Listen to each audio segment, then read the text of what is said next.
Andrew McCart, iFLTV, delighted to be joined by Taylor Bevan. And I've got one word for you, Taylor. Wow.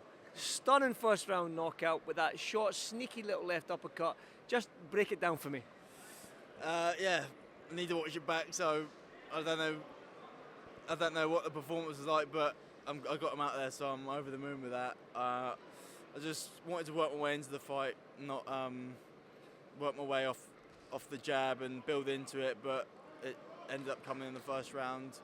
To be honest, I didn't really want it to just last a round because I've had a lot of people come up from Southampton and Cardiff. It's a long way to travel, and for less than 3 minutes of boxing, but it sounded like they all loved it, so I'm glad that I did them proud.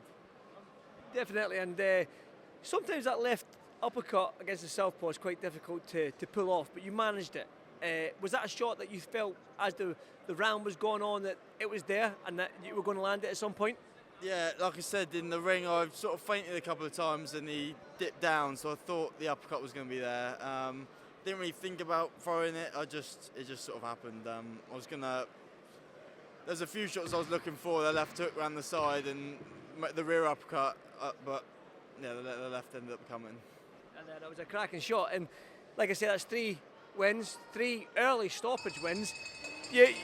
When you were an amateur, you fought at the highest level, the Commonwealth Games, silver medalist and what, but you're fighting guys that are as good as you, and it's a good competition, it's a good fight, it maybe get the nerves in your belly.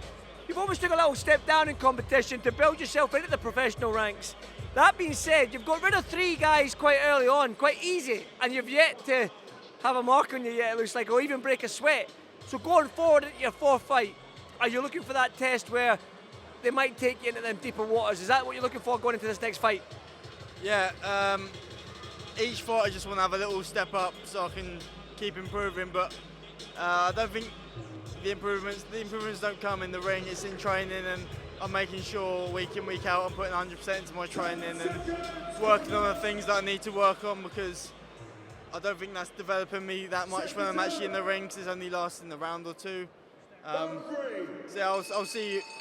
I don't have any say in who they match me with, but I'll see what they come up with for the next fight. But I'd like to keep stepping up, and each fight's just testing yourself then, and see how far I can go. Everyone's obviously got a limit that they reach, and I'm going to continue to keep putting 100% into my training so that I keep pushing that limit higher and higher, and eventually I want to get to that world stage.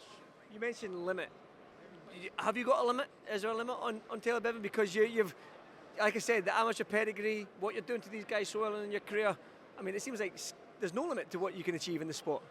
I don't know. I think everyone's got that limit. Everyone eventually comes to someone unless you retire undefeated, but whether that's because your limit might come because your career's gone on too long or something like that, but no, like I said, I want to keep pushing myself in training so that limit gets higher and higher, and I believe that with the work ethic that I've got, I'll be able to push that limit so it's at that world level.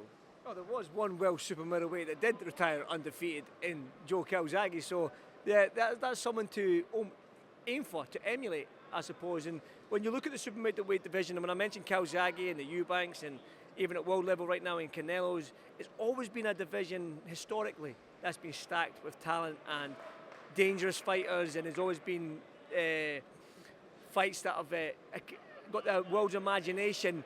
Are you excited to be in this division and be that name that could be the name of the division? Have you thought about that, and is that something you're aiming for when you talk about the limits of the sport where you want to reach?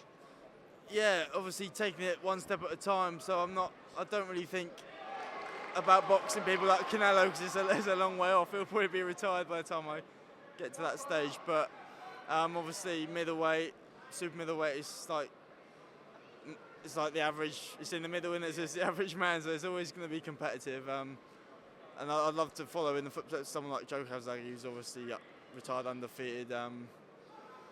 Yeah, it's an exciting division to be a part of. I think you get a mix of everything. You get slick boxers and you get the knockouts as well because of the power and things. But even in the amateurs, it was very tough boxing at 80 kilo because, like I said, this is the size of the average man, really, 75 to 80. So yeah.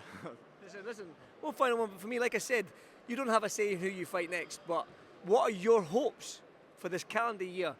What's your hopes and the dreams and aspirations? Just for it to carry on going how it is, staying really active, boxing every sort of 8 weeks or so, and I think that'll be the best thing for my career. Everyone always says that how important it is for young prospects to stay active, and I want to stay active my whole career. I'm always in the gym. I took a week off after my first fight and a couple of weeks off after my second, so since sort of September I've had 2 or 3 weeks off, and I don't mind that. I want to just keep improving and keep boxing. That's it, Taylor. Fantastic finish. What a way to start your pro career. 3 fights in, 3 knockouts. You can't get any better than that. Taylor Bevan, congratulations, and I'll see you in the next one. Thank you very much. Thank you.